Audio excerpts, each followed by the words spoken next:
예레미야는 여러분 아무리 강조해도 부족할 만한 좋은 선지자입니다. 그런데 몇 번 강조를 드렸습니다. 눈물의 선지자. 아쉽게도 그는 유다의 멸망을 예언해야만 했습니다. 그래서 눈물을 흘리면서 하나님 앞에 탄식하고 돌이키기를 원했지만 유다는 그 길로 갈 수밖에 없었습니다. 멸망으로 달려갔죠. 그리고 오늘 본문은 그 예레미야가 하나님이 어떤 하나님인가를 말씀하시면서 사랑과 정의와 공의를 행하시는 여호와 하나님을 보라, 이렇게 하나님은 사랑의 하나님, 정의의 하나님, 공의의 하나님으로 소개합니다. 여러분이 개역 성경을 보시면은 이 부분을 조금 다른 인애라는 단어가 사랑어를 대신해서 나오고요. 그리고 정의라는 단어 대신에 공평이라는 단어가 나옵니다. 그리고 공의 대신에 정직이라는 단어가 나옵니다. 같은 의미들인데요. 이제 해석상의 차이점들입니다. 하나님께서 이렇게 말씀하신다, 그 말입니다. 23절과 24절을 그냥 크게 분류한다면 23절은 하나님이 하지 말라는 겁니다. 자랑하지 말아라. 지혜를 자랑하지 말아라. 용맹을 자랑하지 말아라. 부함을 자랑하지 말아라.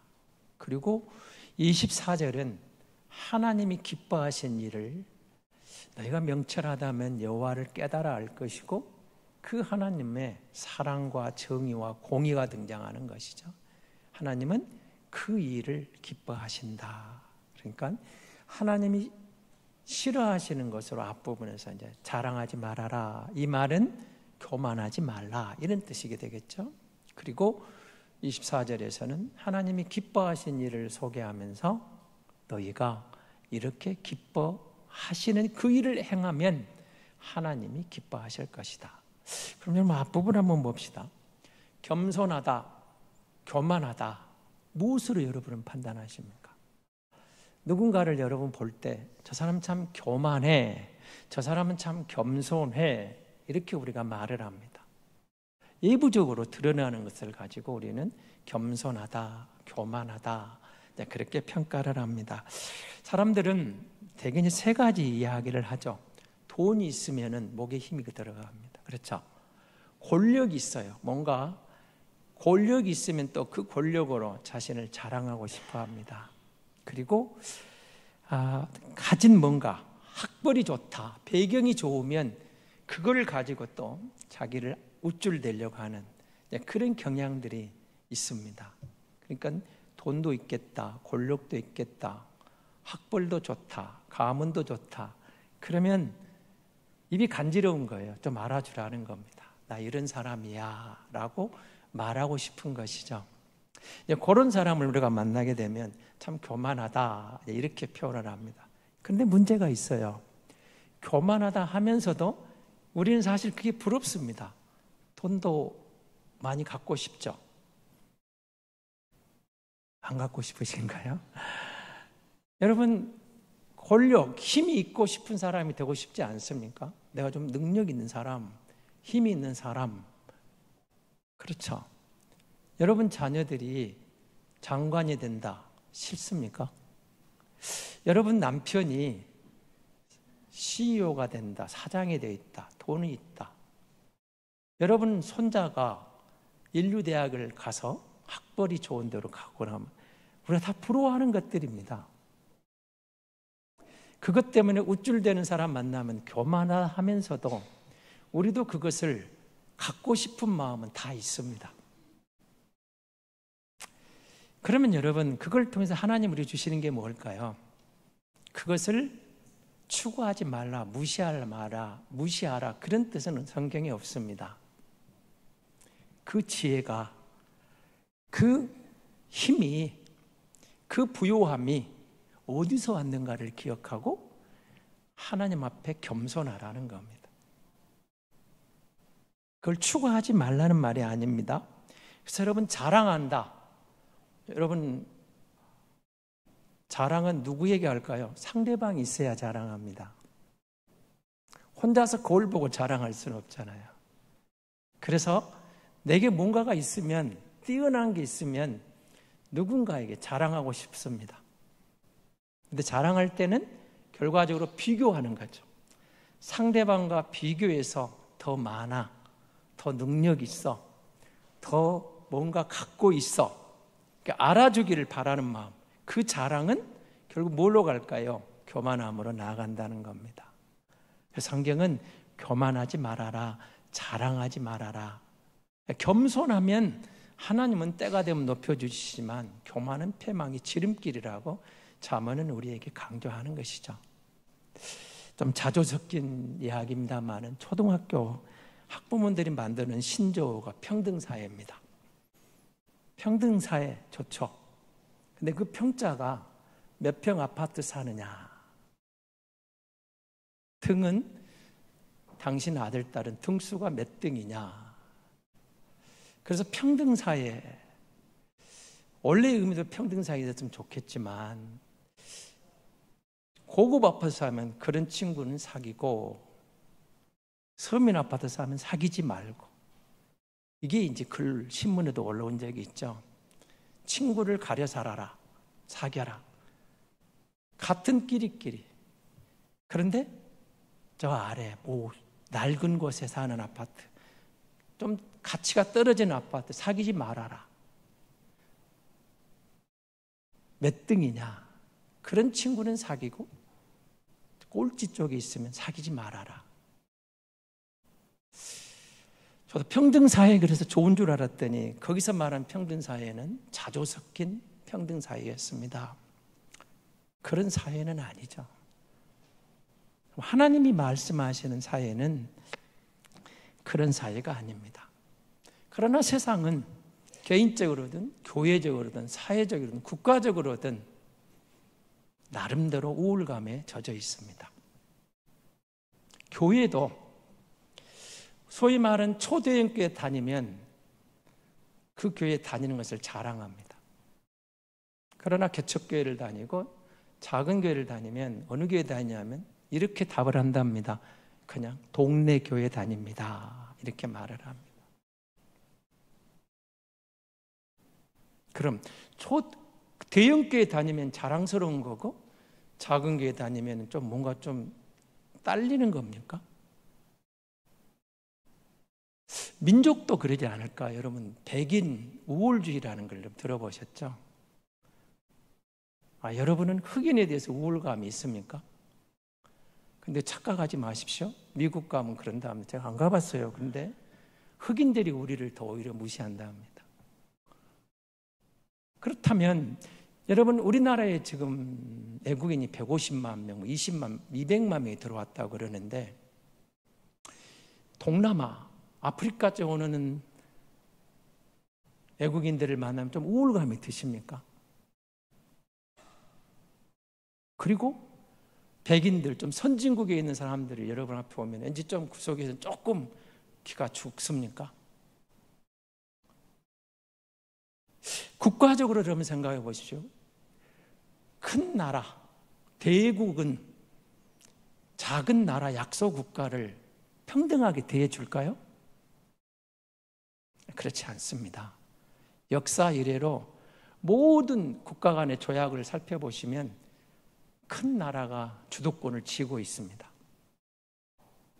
많이 생각해 주는 것 같아도 결국은 자기들이 이익이 없으면 손대지 않습니다. 그게 세상입니다. 그런데 하나님은 이렇게 말씀하시는 겁니다. 뭔가 누군가와 비교해서 경쟁해서 우울감에 빠져서 교만함으로 가는 것은 하나님이 싫어하시는 것이고 그것은 죄라고까지 말하는 것입니다. 교만하지 말라, 우쭐대지 말라, 거짓말하지 말라. 자랑하고 싶으면, 교만하기 시작하면 뭔가 남들에게 거짓말도 하고 허풍도 떱니다. 그래서 여러분, 누군가를 만나실 때 유난히 자기 주변 것을 드러내는 사람이 있습니다. 나는 이런 사람이 내 친구고 우리 가족은 어떻고, 그럼 정작 그 사람 본인은 아무것도 없습니다. 뭔가를 드러내서 허풍을 떨고 허세를 부리면서 자기를 알아줬으면 하는 겁니다. 교만하기 시작하면 낙타의 눈이 된다는 말이 있습니다. 이 말은 여러분, 낙타의 눈은 내리깔고 모든 것을 내려보기 시작한다고 합니다. 교만한 사람이 이를 쳐다볼 이유가 있을까요? 다 자기 밑에 있는데요. 교만한 사람에게 하나님이 보일까요? 허풍, 허영, 시기, 질투, 그리고 비교하고 위선, 열등, 자랑, 이런 것들을 통해서 교만한 사람은 하나님이 마음에 없습니다. 그리고 그것은 더 나아가면 이제 불신앙이죠. 내가 최고인 겁니다. 그래서 성경은 그래서 여러분이 지혜 문학이라 하는 잠언을 만나면 교만하지 말라면 계속 강조합니다. 그런데 그때 교만은 개인적으로 개인에게 하는 말입니다. 교만하지 말아라. 여러분, 예언서, 선지서를 만나게 되면 그 사회에 말합니다. 이스라엘아, 너희가 교만하지 말아라. 그러니까 개인적으로든 공동체든 교만하면 안 된다는 말을 계속 강조합니다. 하나님은 교만한 사람에게는 반드시 추락시키는 하나님의 뜻이 있다는 겁니다. 추락할 날이 있다는 것이죠. 그래서 교만한 것을 보고 성경은 어리석다 그렇게 말합니다. 여러분, 시편 14편 1절에 했는데 시편에 만나게 되면 교만하면 어떻게 하죠? 어리석다, 교만하다, 하나님이 없다 그럽니다. 하나님이 없다. 어리석은 자는 그 마음에 이르기를 하나님이 없다. 그래서 교만은 종교적으로 이어갑니다. 불신앙이 하나님이 없다 그렇게 나아갑니다. 어리석습니다.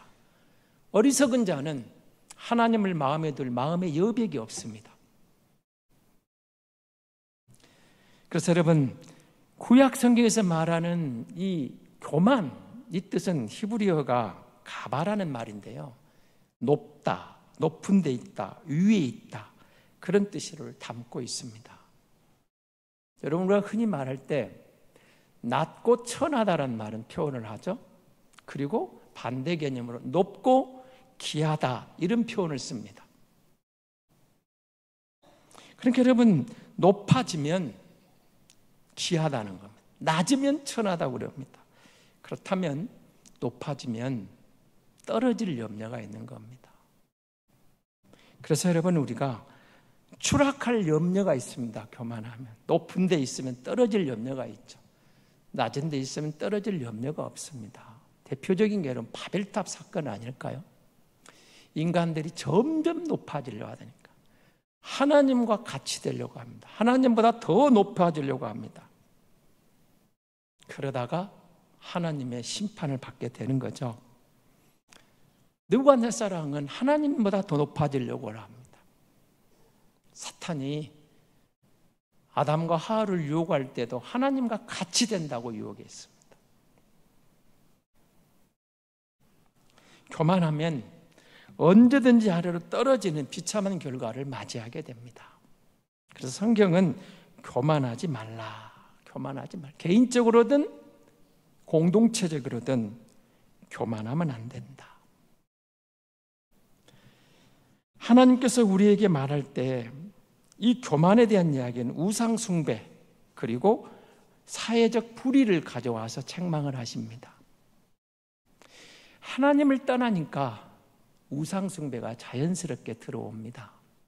물론 때로는 하나님을 섬긴다고 하지만 하나님이 마음이 없는, 하나님이 떠나버리는 종교 의식만 남아있는 또 다른 우상 숭배가 되어버립니다. 그래서 하나님을 두려워하지 않으니까 사회가 불의한 사회로 가는 겁니다. 재판을 뇌물을 받고 굳게 합니다. 매관매직이 일어납니다. 그러면서도 그것이 죄인 줄을 모릅니다. 점점 더 불의한 사회는 하나님이 무시됩니다. 그리고 자기 욕망만, 자기 욕심만 세워지므로 권력을 이용해서 약자를 돌보는 게 아니라 억압합니다. 착취합니다. 그러니 억울한 사람이 점점 늘어나는 것입니다. 더 놀라운 것은 여러분, 북이스라엘이 망할 때나 남유다가 망할 때나 제사장이 있었다는 데 주목을 하셔야 됩니다. 그럼 그 지도자들은 안식일이면 제사를 드리기도 했다는 거죠. 절기 때는 제사를 드린 적도 있었습니다. 그런데 그것이 망하는 길로 갑니다. 왜요? 뇌물이 상용되다 보니까 하나님을 섬기는 종교마저도 하나님께 나아가는 뇌물과 같은 역할에 그쳐버린 겁니다. 그 제사 가운데, 그 마음 가운데 율법의 정신, 하나님의 마음은 흐리질 않았습니다. 종교는 있는데 하나님이 없는 종교가 되어버린 겁니다. 그래서 불의가 나오는 겁니다. 그래서 선지자들은 계속 교만하지 말라, 자만하지 말라, 자고하지 말라 계속 경고를 하죠. 그렇지만 저들은 귀를 기울이지 않습니다. 교만한 사람은 결국은 삶 속에서 어디로 갈까요? 멸망의 길로 가는 겁니다. 여러분, 정의의 사도, 정의의 선지자 아모스를 여러분 기억하실 겁니다. 공의가 흐르게 해달라고. 그런데 이 아모스 선지자도 이렇게 말을 합니다.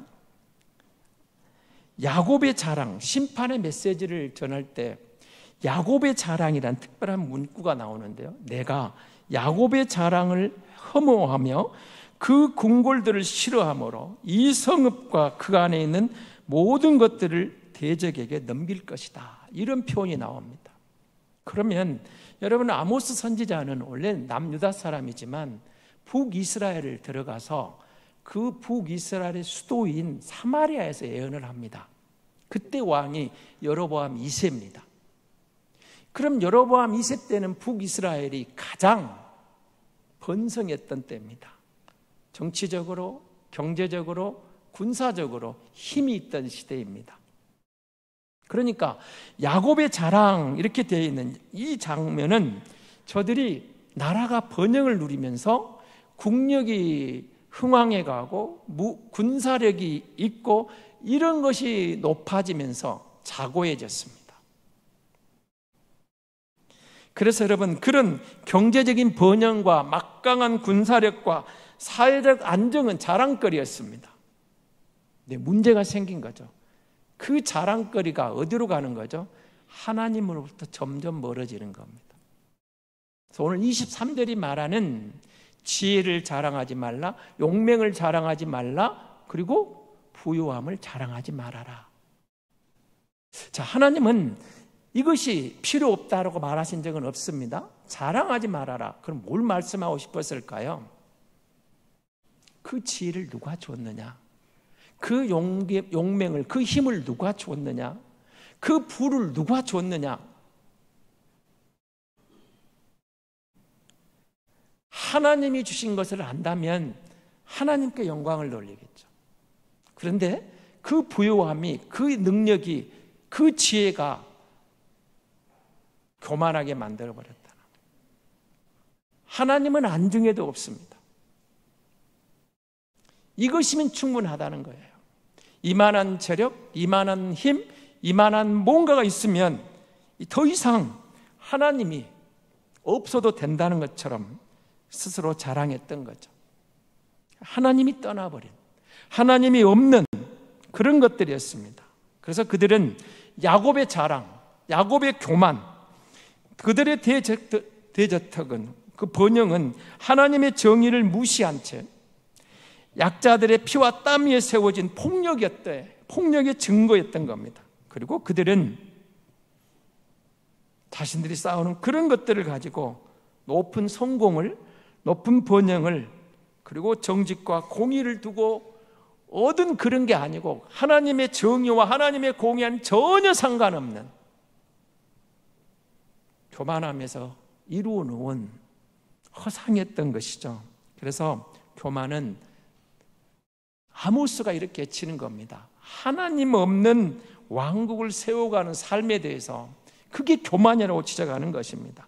하나님은 정의로운 통치를 요구하셨지만 저들은 하나님 없는 그런 왕국을 꾸리고 있었던 것이죠. 그리고 하나님의 정의를 짓밟는 일을 서슴없이 행했습니다. 외식했습니다. 위선적인 종교로, 정치적인 기반으로 그걸 이용해서 자신들의 욕망만 채워가고 있었던 것입니다. 그래서 야곱의 교만을 하나님이 무너뜨릴 것이라고 말씀하시는 겁니다. 야곱의 자랑. 이사야에서는 이렇게 이야기합니다. 이사야 2장 22절에 같이 보겠습니다. 이사야 2장 22절의 말씀입니다. 같이 읽어보겠습니다. 너희는 인생을 의지하지 말라. 그의 호흡은 코에 있나니 쇠말 가치가 어디 있느냐. 인생을 의지하지 말라. 그러면서 우리가 호흡이 코에 있다. 숨을 못 쉬면 죽는다는 거죠. 그 말은 인간은 유한하지 않느냐. 인생을 의지하지 말라. 그걸 교만으로 지적하시는 거예요. 그럼 누구를 의지하죠? 너희는 여호와를 의지하라. 여호와를 신뢰하라. 여호와를 기억하라. 그 말인 것이죠. 그런데 이들이 갔던 것들은 그들이 하나님을 의지하는 게 아니라 주변 국가들을, 강대국을 의지하면서 점점 더 하나님으로부터 멀어지는 거죠. 그래서 어리석은 유다가 의지하고 추구하는 것, 그것도 역시 주변에 있는 강대국으로 나아가고 있을 때 지적하는 겁니다. 그들을 의지하지 말고 하나님을 의지하라. 그래서 이사야는 이렇게 말합니다. 그들이 의지하는 것을 시적으로 표현을 합니다. 레바논의 높고 쭉쭉 뻗은 백향목, 바산 지역의 울창한 상수리 나무들, 그리고 유람한 상선들과 항구들, 높은 산들, 우뚝 솟은 언덕들, 높은 망대들, 견고한 성벽들, 이대한 신전과 건축들, 이런 것들을 지적을 해요. 이것들이 다 뭐죠? 높이 올라간 것들입니다. 높아져 있습니다. 무엇이든지 자랑할 만한 것, 뽐낼 만한 것, 비교해서 높이 올라가 있는 이런 것들, 이사야는 이 부분을 교만으로 가져옵니다. 교만한 표현입니다. 그래서 우상 숭배는 하나님 없이도 살 수 있다는 교만함의 극치라는 것입니다. 하나님이 아니도 된다는 것입니다. 그건 어리석음의 극치, 교만함의 극치. 우리는 칼과 창을 믿습니다.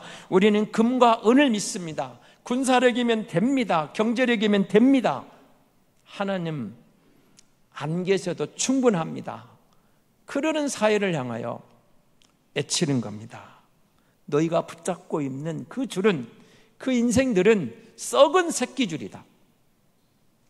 호흡이 그치면 끝나는 유한한 인생일 뿐만 아니라 썩은 새끼줄을 붙잡고 있는 것과 같다. 반드시 끊어진다.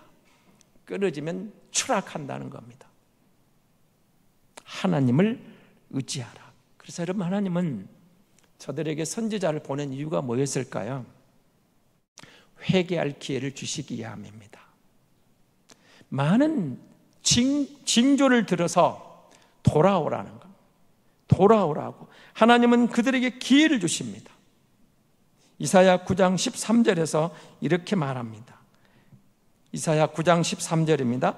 그리하여도 그 백성이 그들을 치시는 이에게로 돌아오지 아니하며 만군의 여호와를 찾지 아니하도다. 하나님은 이런저런 징조를 들어서 돌아오라는 사인을 줍니다. 하지만 저들은 그것을 외면합니다. 하나님을 찾지 않습니다. 여러분, 우리가 회개할 기회를 갖고 회개하고 여호와께로 돌아오는 것이 복 있는 사람이라고 그랬죠.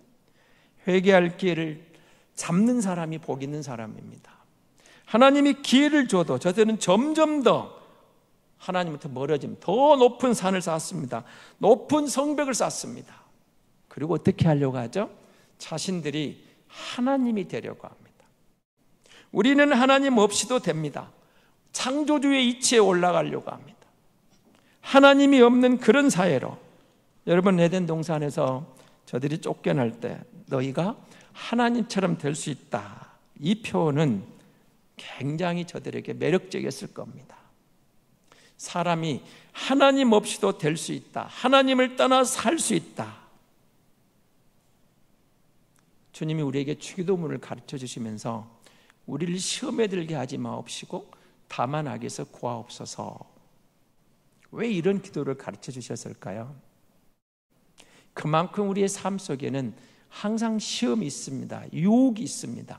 그건 끝이 없습니다. 이게 끝나면 다가 아니고 계속해서 우리가 하나님 앞에 다시 서는 그날까지 그 유혹은 끝이 없기 때문에 기도하지 않으면, 성령님이 도와주지 않으면 안 된다는 겁니다. 기도하고 겸손하게 하나님을 인정하고 하나님을 신뢰하면 이길 수 있다는 겁니다. 걱정하지 말라는 것입니다. 자, 오늘 본문을 여러분 보시면서 이사야서에서 다시 이제 에레미야로 오시면 에레미야가 그렇게 말합니다. 자, 23절에 하지 말라고 그랬죠. 자랑하지 말라는 겁니다.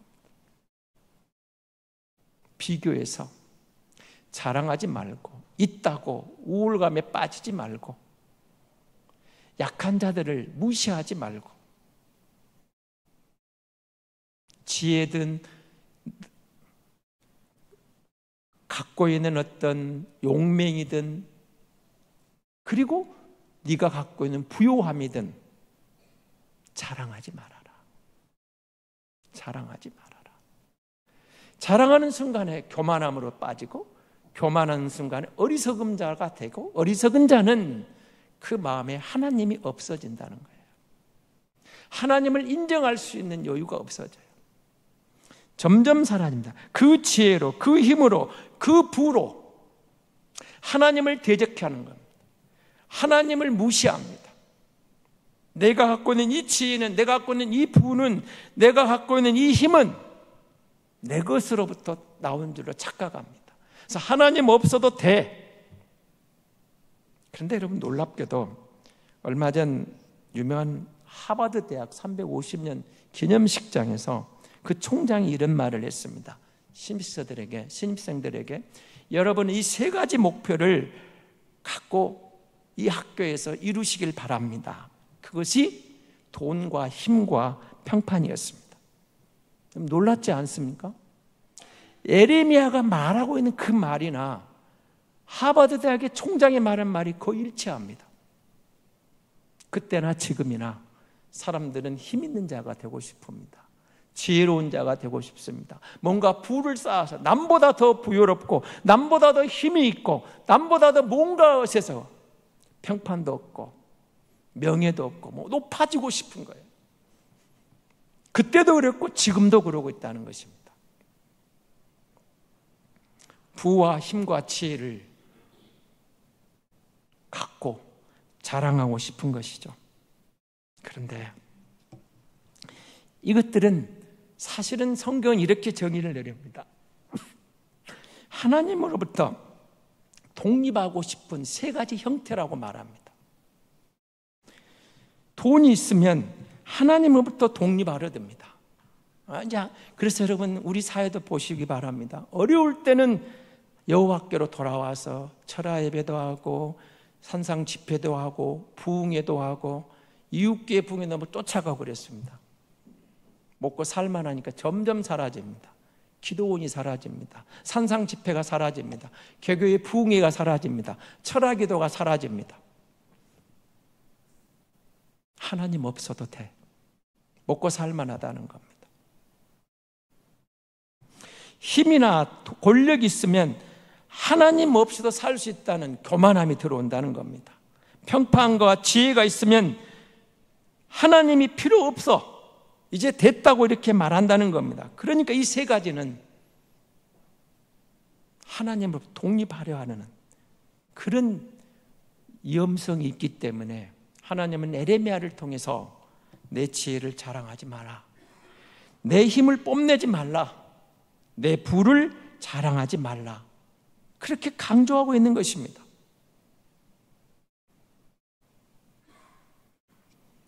누구든지 자랑할 수 있다면 자랑할 게 있다고 말하죠. 24절입니다. 하나님을 아는 것을 자랑하라는 것. 하나님을 깨달아 알고, 근데 그 하나님은 어떤 하나님이요? 신실하신 하나님입니다. 정의의 하나님입니다. 공의의 하나님입니다. 하나님을 아는 것을 자랑하고 하나님이 기뻐하신 일을 행하면서 그걸 자랑하라고 말합니다. 자랑하지 말 것이 있었습니다. 지혜나 힘, 이건 자랑하지 말라고 그랬어요. 근데 자랑할 게 있습니다. 하나님 신실하신 것, 정의의 하나님, 공의의 하나님. 그리고 너희가 하나님을 믿는다면 그 인애의 길로, 공평의 길로, 정직한 길로 달려갈 거 아니냐, 이렇게 말씀하시는 거죠. 예레미야 오늘 본문의 23절, 24절에서는 크게 말하면 두 가지를 말합니다. 하나는 자기 자신을 중심에 두고 자랑하고 교만에 빠지지 말라는 말입니다. 그 지혜로, 그 힘으로, 그 부로 자기를 자랑하지 말라.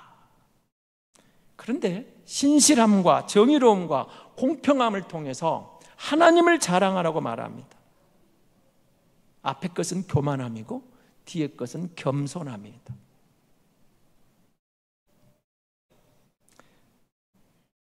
미가서 6장 8절에 보면 미가가 이런 말을 우리에게 들려줍니다. 미가서 6장 8절입니다.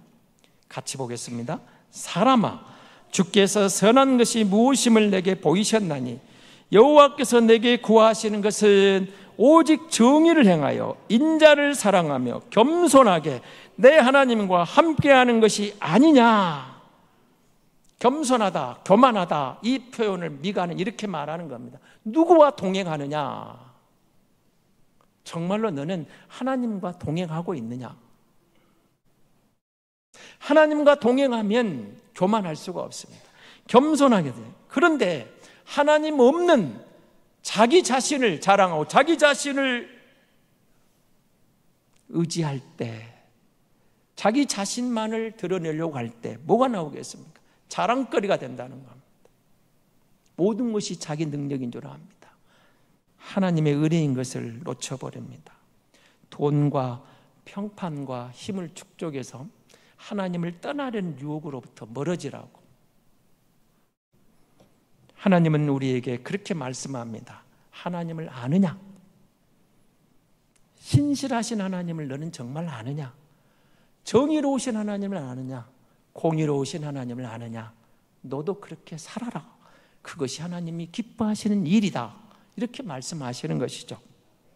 교만의 반대말은 겸손인데 선지자들은 이렇게 말합니다. 한 걸음 더 나아가 정의로운 삶을 실현하는 것, 추구하는 것이 겸손이라고 말하는 것입니다. 정의로운 삶, 공의로운 삶, 정직한 삶, 그리스도인이 가야 할 길입니다. 정의란 무엇이 누구에게 속하는 것인가를 분별하여서 그에게 들려주는 것이라고 예언자들은 우리에게 말합니다. 예를 들어 볼까요? 출애굽 당시를 기억해 보십시오. 히브리인들의 길을 막아섭니다. 누가요? 바로가. 갈 수 없다는 겁니다. 그런데 그것을 이렇게 표현합니다. 히브리인을 막아서는 것은 정의의 하나님을 공격하는 것과 같다고 설명합니다. 왜냐하면 히브리인들은 바로에게 속한 것이 아니었습니다. 저들은 하나님께 속한 사람들이었습니다. 하나님은 그들을 소유하는 정당한 소유주라고, 내 백성이라고 말씀하시는 것입니다. 다윗이 bat세바를 그녀의 남편 우리아에게서 훔쳤을 때 그는 정의로우신 하나님께 대든 것이었다고 설명합니다. 아합과 이세벨이 나봇의 포도원을 권력으로 탈취했을 때 그들은 정의의 하나님을 공격한 것이라고 말할 수 있다는 겁니다. 다윗과 바로와 아합과 이세벨처럼 이들에게 공통점이 있는 자기 자신을 중심에 두고 다른 사람은 안중에도 없기 때문에 교만하여, 자만하여, 거만하여 자기 유익을 서슴지 않고 하나님을 무시하고 취했던 사람들입니다. 하나님께 있는 것마저도 내 것인 것처럼 빼앗은 겁니다. 정의는 그들이 받아들여야 할 마땅한 그들의 몫을 그들에게 돌려주는 것이라고 말합니다. 정의는 인종적인 동등을 의미하기도 합니다. 정의는 남자와 여자에게 동등한 기회를 주는 것을 의미하기도 합니다. 정의는 사람들이 가져야 할 당연한 권리들을 존중해 주는 것이라고 말합니다. 정의와 한 쌍을 공의는 더 나아갑니다. 공동체가 공의가 흐르게 하라는 것입니다. 사랑하는 성도 여러분, 오늘 본문에서 에레미야는 하나님의 말씀으로 이렇게 들려줍니다. 하나님이 자랑하지 말라는 세 가지를 이야기했습니다. 지혜도, 용맹도, 부도 자랑하지 말아라. 하나님 주신 은혜인 것을 알고 겸손하게 사용하라는 것이겠죠. 자랑하라고 말합니다. 여호와를 아는 것, 하나님이 신실하신 것을, 하나님이 공의로우신 것을, 하나님이 정직하신 분인 것을, 너희가 내 백성이냐, 하나님이 기뻐하신 일을 하라고 말하고 있는 것입니다. 우리가 하나님의 은혜를 입어서 구원받은 백성이 되었습니다. 이제는 하나님께 속했습니다. 그렇다면 우리가 하나님이 기뻐하신 일을 겸손하게 감당하고 내게 있는 뭔가 더 뛰어난 것들은 하나님께 영광을 돌릴 때 하나님은 우리의 삶 속에서 더 큰 은혜로, 하나님은 우리 삶 속에서 새하늘과 새 땅을 영원히 경험하기 전에 이 땅에서도 경험하는 은혜를 허락해 주실 줄로 믿습니다.